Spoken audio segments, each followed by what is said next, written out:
Okay, so out of all of my fucking charges, this one is definitely the second sketchiest sounding one of all. The first sketchiest is definitely loitering and prowling. I didn't even know what that was until I got arrested for it. And it's basically this law that Florida has that says that you are like trespassing or hanging out, looking into doing licks, like casing houses or casing fucking cars. But hand to God, I wasn't doing none of that day. It was just what they used as probable cause to search me when they found the fucking pistol that I had on me. And they had been following me around as best as they could for a couple of days, trying to get a reason to fucking pull me over and do that shit. What were we talking about? Shut up, ADHD! Oh yeah, sales of meth within 1,000 feet of a school. So look, no real convict wants any charges with any stipulations that have anything to do with the fucking school on it. Not only does it sound like some predator ass shit, but it generally comes with sentencing enhancements. And if you don't know what sentencing enhancements are, they are bad, okay? It's like where they jump your sentence up to a whole new level. Like there is a 5-year mandatory minimum for sales of meth within 1,000 feet of a school, but there's no mandatory minimum if you take that 1,000 feet of a school the fuck off. I was arrested, booked, and charged with sales of meth within 1,000 feet of a school, but I was able to beat the 1,000 feet of a school part, and I want to tell you guys about that shit right now.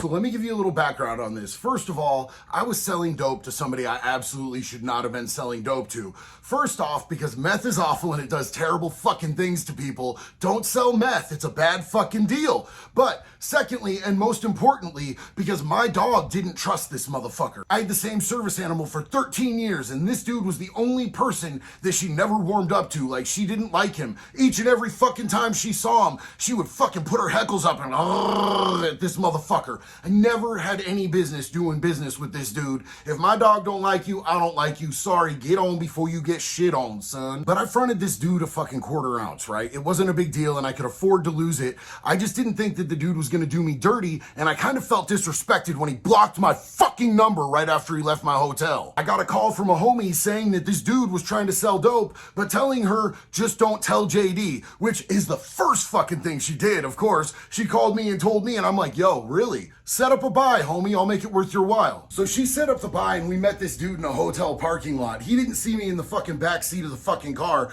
but as soon as he walked up, I jumped out and I slapped the ever-loving dog shit out of this motherfucker. He was on the ground and I was slapping him in the face and he was fucking screaming. We ended up taking off because I was pretty sure the cops were gonna come, but only 2 days later did he actually fucking call me. He apologized. He told me, JD, I'm really, really sorry, bro. Like, I've got money, let me come through. I need a fucking half ounce. Now at this point, I did not trust this motherfucker, but he had money and he owed me money. So I was like, slide on through, dude. No problem. We're good. I was renting a suite at the Hilton Home 2 Suites right across the street from the International Speedway where they do all that NASCAR shit here in Daytona. And dude showed up about 2.5 hours later, which was a little bit sketchy. Like, why'd it take you so long? At this point, like, I don't trust this dude at all. Everything he fucking does is sus. I'm fucking pissed, right? He shows up at the hotel. I grab him up by the neck. First thing that I fucking do, and I tell him, don't you ever fucking disrespect me like that again, motherfucker. Like, I fronted you, I put it on the scale and put it on the wrist, and I gave you every opportunity to make your motherfucking money, and you're gonna fucking block my fucking phone,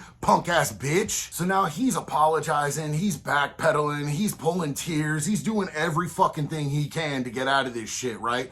I legitimately wanted to beat his fucking ass, but I fucking took the money that he had and I sent him the fuck on, man. This dude called me from the parking lot sounding super freaked the fuck out. He's like, bro, you never gave me the dope and you took the money. I said, bitch, you fucking owed me money. I hung up the phone and I fucking blocked him. Turns out that money belonged to the Daytona Drug Task Force team. Who knew? Now look, I may have been a drug dealer, but I did have a conscience and I like doing straight, solid fucking business. And I had taken more than this dude owed me, right? Even though he had fucked me over, I didn't feel right about fucking him over back. That wasn't the type of person that I wanted to be. Kind of funny coming from a drug dealer, right? But it was true. So I called him a few hours later and I said, hey man, I know that you fucked up, but I'm not gonna sink to your fucking level. Come back through and get that fucking dope, man. Sucks when people block the phone on you when they owe you money, huh, motherfucker?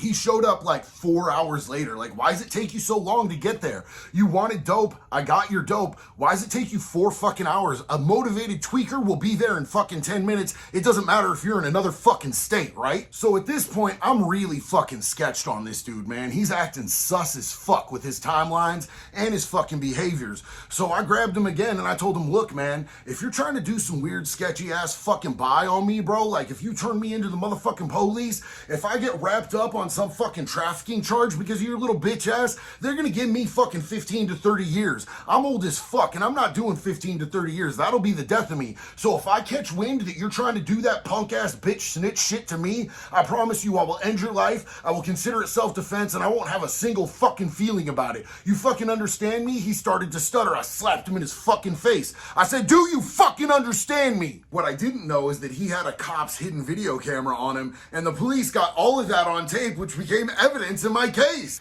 It was not my smartest moment. Dude said that he understood and that we were cool and that all he wanted was the dope and that he was just on some fiend shit, which like fiend shit made sense to me. I dealt with fiends all the fucking time. Fiends, you can't really gauge what's right or wrong or healthy behavior with them. They're fucked off in the head when they're fiending, bro. So I gave him his fucking quarter ounce, not a half ounce, because he already owed me for a quarter ounce. So I gave him a quarter ounce instead of a half ounce and he looked at me and he's like, bro, it was supposed to be a half. I said, motherfucker, you already owed me.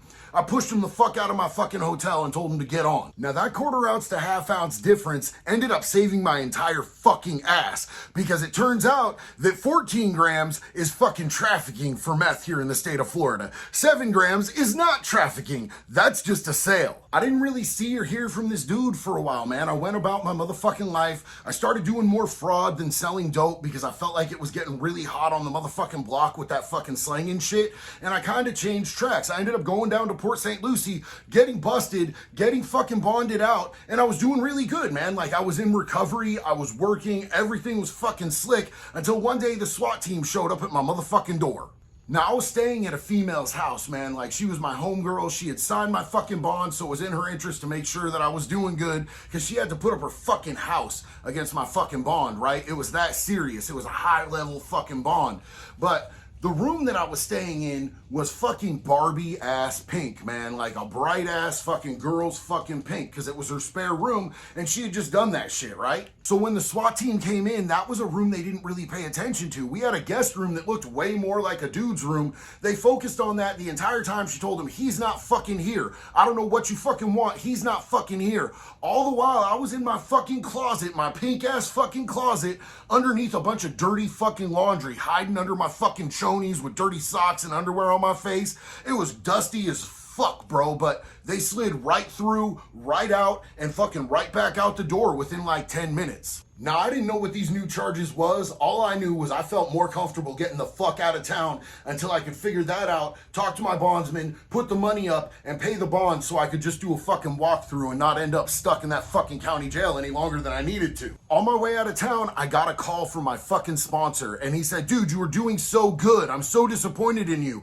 How did you fuck up? I said, what do you fucking mean? He said, you're on TV right now, homeboy, for a 24-person drug bust. I explained to him that it had to be on some old shit because I wasn't doing nothing wrong, and it turned out it was that dude, man. And it wasn't a 24-person drug bust, it was a 41-person drug bust, but they had only apprehended 24 people that day because they couldn't find me. Now, I'm not sure if that same dude who did the buy on me was responsible for all 41 of those fucking people who caught charges, but I know that it was at least a few of them because some of them were people in my circle that I knew sold to him too. I got a hold of my bondsman. I fucking paid him. I worked out a payment plan for the cash that I didn't have, but I paid him a fucking deposit and I fucking did my walkthrough, man. I was out really quickly. It was fucking decent, right? Like, I wasn't mad about that. What I was mad about was a motherfucking charge that had a 5-year mandatory minimum with a fucking stipulation that said within 1,000 feet of a school when I was on the 2nd floor suite at a fucking Hilton. There was no school around there. I didn't see shit. So I did what any good Christian would do, and I went back to the scene of the crime to find this fucking school and see if it was really 1,000 feet.